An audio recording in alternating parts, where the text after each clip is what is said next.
What's up, everybody? It's your host of the Wiretap, Tony. Guess what? It's Tuesday.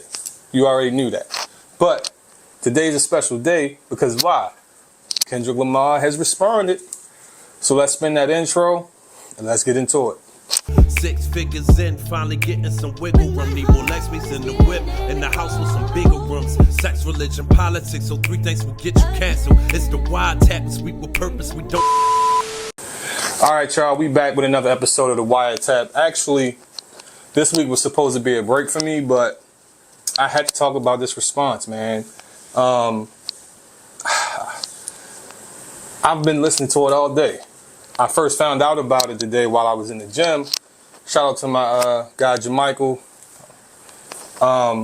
He had posted it on Facebook, so I'm like, hold up, wait, stop. I literally stopped in my tracks, went straight to YouTube, and for the next 2 hours, I just kept spinning the song back.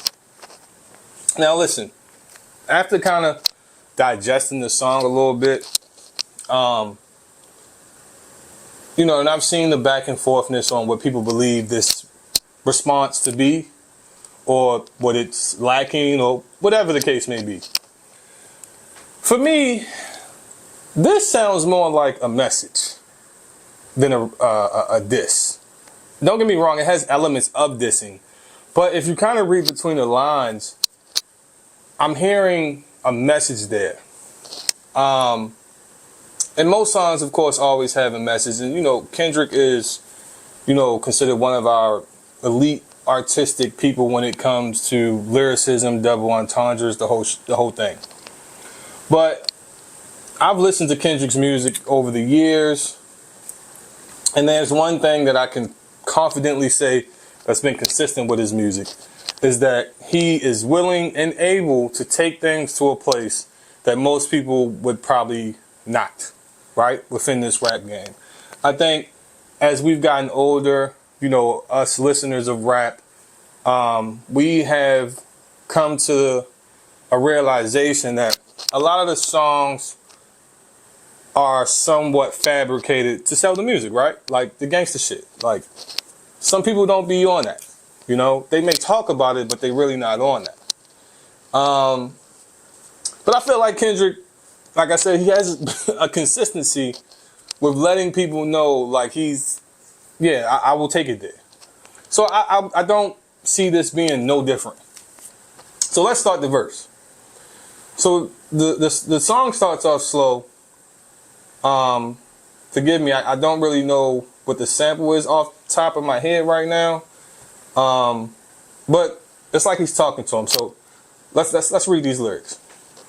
The superpower getting neutralized. I can only watch in silence. The famous actor we once knew is looking paranoid and now spiraling. You're moving just like a degenerate.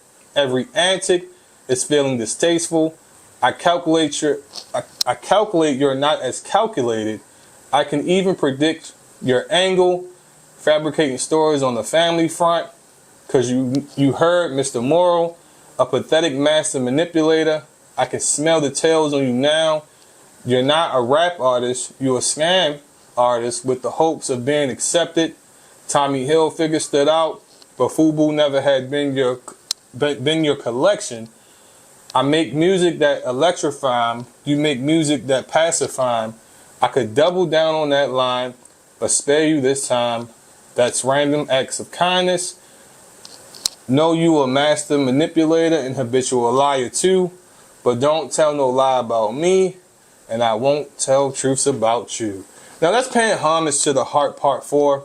That was the, I guess you would say, the hook for that song. Don't tell a lie on me, and I won't tell the truth about you. I remember it being one of the biggest captions that year for Instagram, or for people needing captions on their pictures and whatnot. But let's dissect this further. Now, and this, what I'm kind of understanding, right, is that Kendrick wants his audience to know that Drake is not who he says he is. Matter of fact, before the actual verse starts, there's this it's like reversed, but everybody dissected, and it's from a movie. I just can't think of the movie, but Richard Pryor is the actor who's saying this part. Everything they say about me is true. Now, Drake's response in Tailor Made was almost trying to take like this Eminem approach. If you're familiar with the movie 8 Mile, at the end when Rabbit is battling, he pretty much says everything that his opponent's going to say about him. And at the end of it, though, the more interesting part is that he gives the crowd information about his opponent that no one had ever knew.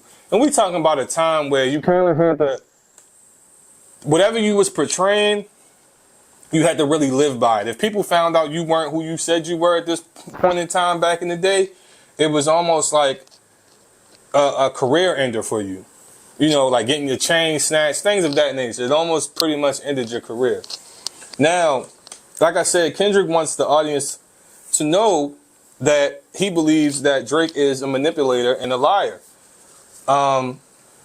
Even furthermore, the antics that Drake has been doing lately, it does seem a bit desperate and childish and unconfident. I think anybody that would be confident when Drake dropped push-ups, that should have been it. Now, I'm not saying Tailor Made shouldn't have been dropped.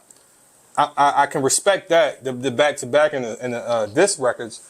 But what I didn't like was mainly the antics, right? Now, the antics between him and Ross, that's understandable because they were both going back and forth. But essentially, Kendrick is trying to, not Kendrick, I'm sorry. Drake is trying to garner a response from Kendrick by doing all these little antics. I think, to me personally, I think the one that probably got him to respond was Drake wearing the Compton shirt, Compton University, which I believe Kendrick's now wife attended. So I think that's why we got the response we got, and I'm gonna get into that as we dive deeper into this. Another standout bar for me would be this bar, the pacifying bar. Now we all know what Drake has been accused of, or the things that people are saying about him, as far as his relationships with younger women, or the things he's done in the past. You know, I can't really speak to that.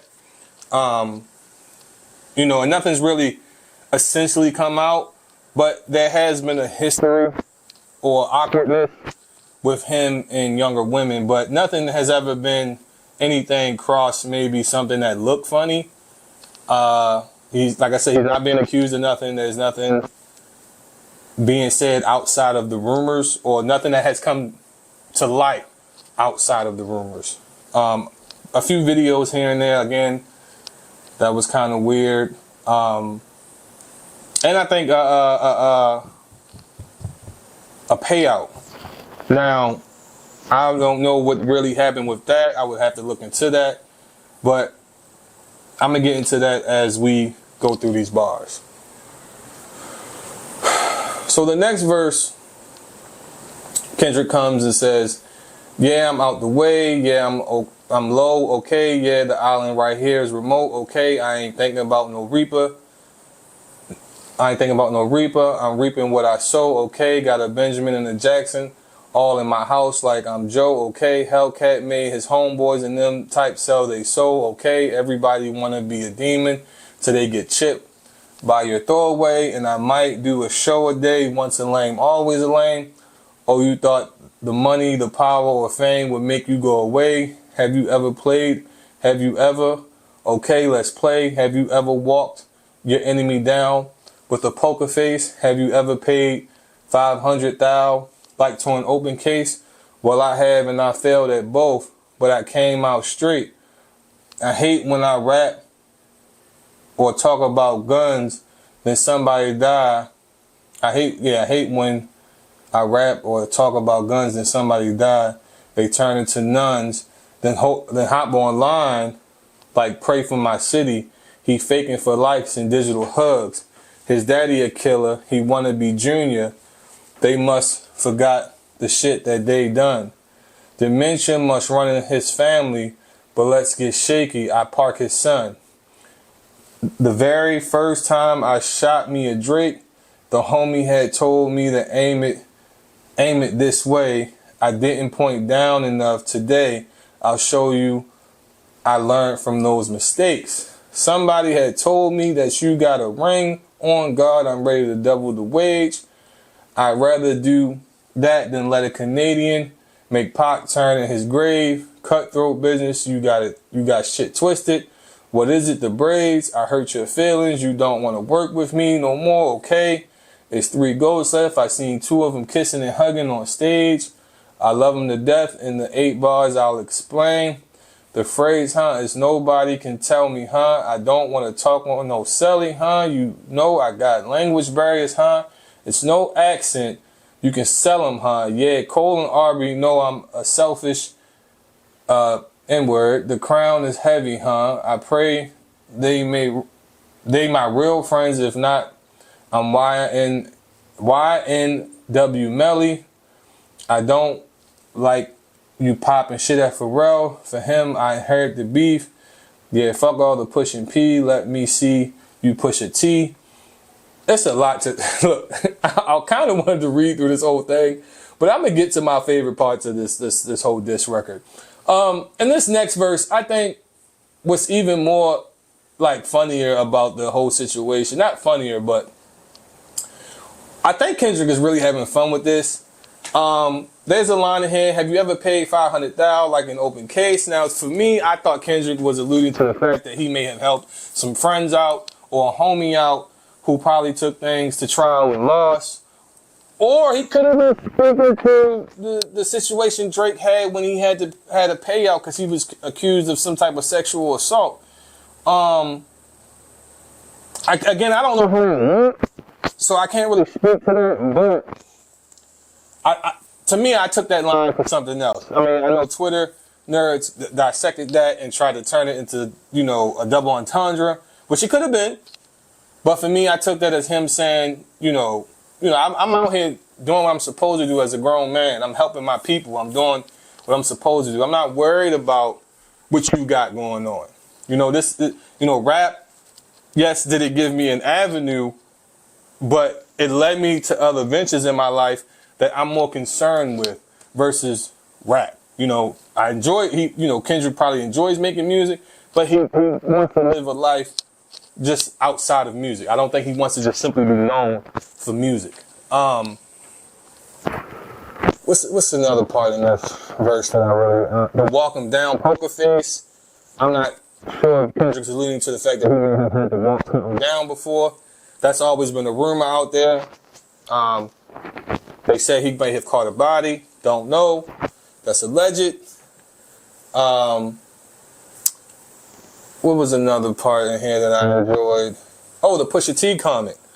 As we all know, Drake has never responded to Pusha T. Now, I remember he went on LeBron James, The Shop, and spoke to why he didn't.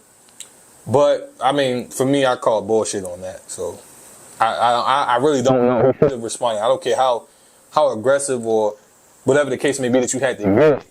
You should have done it. The Gunna line, that piqued my interest as well because it's like, okay, well, what do you have on Drake that would make Gunna look like a saint? He's also alluding to the fact that Drake has been a culture vulture. He has aligned himself with certain artists, black artists particularly, to get some type of credibility that he may have not been able to get on his own. I don't know if that's really the truth per se, but it does give you a perspective. Because when Drake came in the game, he was already signed to someone, in my opinion, that would have been enough credibility for him. But I also understand that aspect too. Maybe there was a blueprint, and the blueprint was this. Let's align you with these other artists who have this credibility with certain personas so we can bring you in more clientele and business. That could have been the case. But essentially, that may also speak to the fact that you may not feel like you was black enough. Everyone knows Drake is mixed, black father, white mother. And I hear that a lot of people who are biracial, who don't have the, I guess you would say, characteristics that are more black, but maybe more blended or more white, deal with a lot of that. Like J. Cole, I never knew he was mixed until maybe like 4 years ago. He doesn't look mixed. When you look at he looks like he's just light skinned. But you do have certain mixed people who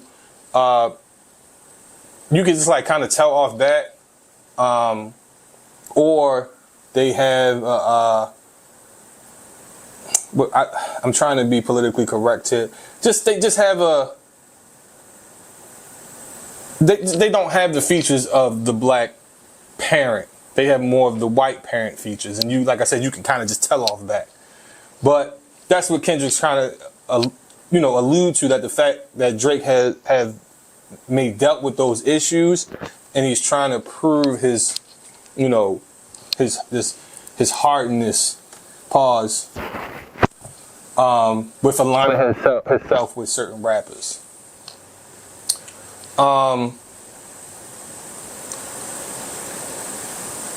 He also, and this is what made me also come to another conclusion, that this is not supposed to relatively be a diss, that this may really just be a message, because there's a few times that Kendrick kind of gives Drake his just due.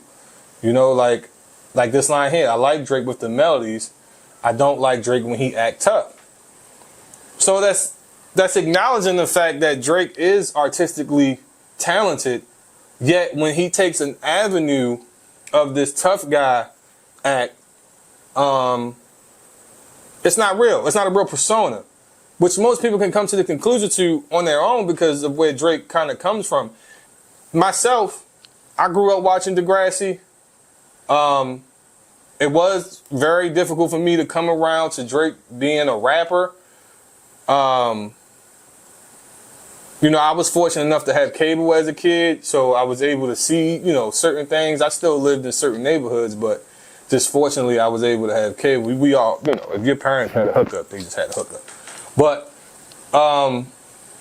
essentially when Drake first came on the scene, it took me I don't think I became a Drake fan until Take Care.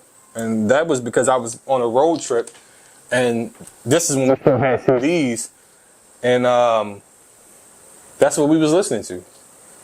And I think the record that night just gave me a different perspective of him. And I'm a Drake fan. I'm not sitting here trying to act like, I'm just Kendrick. I do think Kendrick is the better artist, but I am a Drake fan. He calls out Chubbs, because Drake is always referring to these people who are within his inner circle that are ready to kind of go hands-on when it comes to violence. Again, which I don't believe. They're millionaires. You can call me biased in this, but I do believe Kendrick is. I think he would take it there. I don't know. Just something about him. I personally wouldn't sleep on it. Maybe more so prepare myself if I'm ready to take it to a certain place. The next verse, he speaks on the. Remember, if you remember, Drake had kind of alluded to Kendrick getting a certain percentage out of his deal, and that he was being extorted.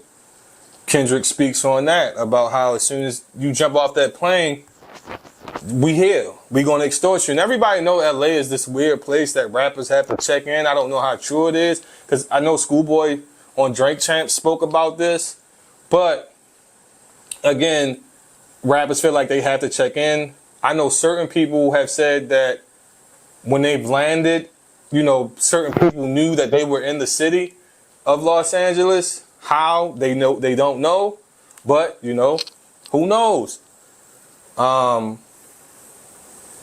Drake says he hates the way he just flat out said it. I just don't like you. I generally don't like you. I hate the way that you walk, the way you talk. I hate the way that you dress.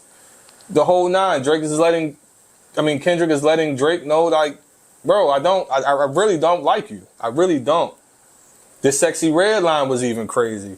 When I see you stand by Sexy Red, I believe you see two bad bitches. I believe you don't like women. It's real competition. You might pop ass with them. Boy, I laughed at that shit because that was crazy.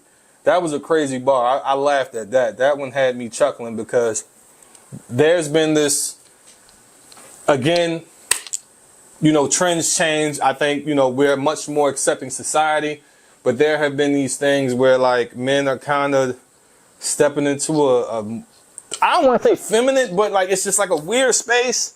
The fingernails being painted, the duck lips, things of that nature. You start catching like, and I ain't gonna sit here like I get my nails done, but just a simple buff. I'm not doing nothing crazy, but there has been this trend with men getting these designs on their nails, and I think that's kind of what Kendrick is trying to kind of allude to. You in these pictures doing this and doing that, and now you kind of trying to side yourself next to these females, and lately the females have been dominating in the rap industry.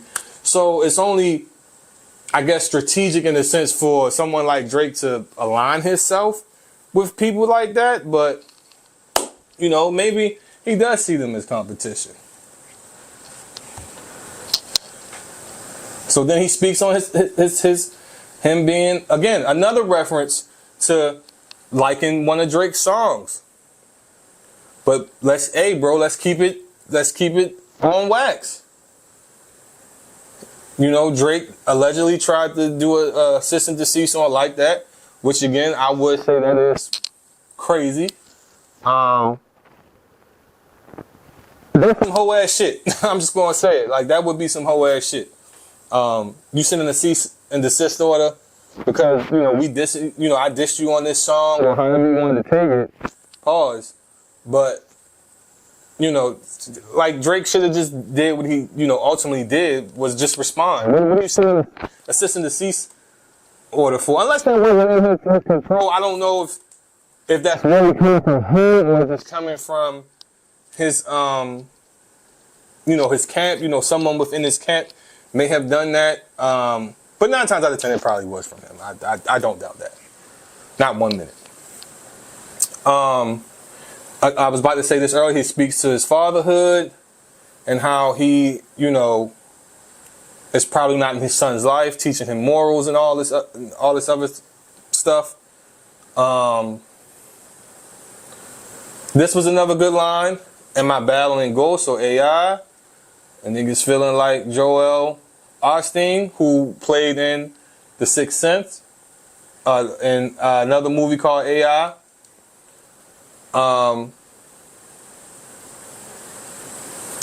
This was another interesting line because I thought this was dope too. Tell them run to America. They imitate the heritage. They can't imitate this violence. Now, what Kendrick is saying is like, everyone comes to America to imitate us. Everyone comes to America to imitate us, our culture, and everything that we do. Style, music, slang, everyone emulates that. This is true. But the part that they can't emulate, and I'm even kind of sad to say this, is they can't imitate the violence. That was another line that stuck out to me, and I'm going to tell you why.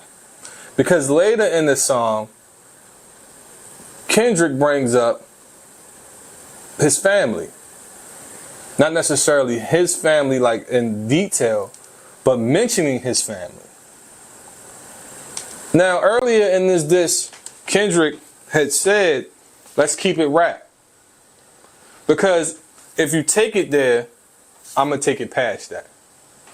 And that's why this line stuck out to me because, again, tell them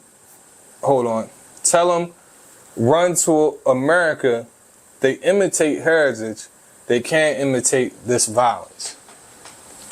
Again, I don't know what it's like in Canada. I'm not going to say they don't have their issues or they don't deal with violence.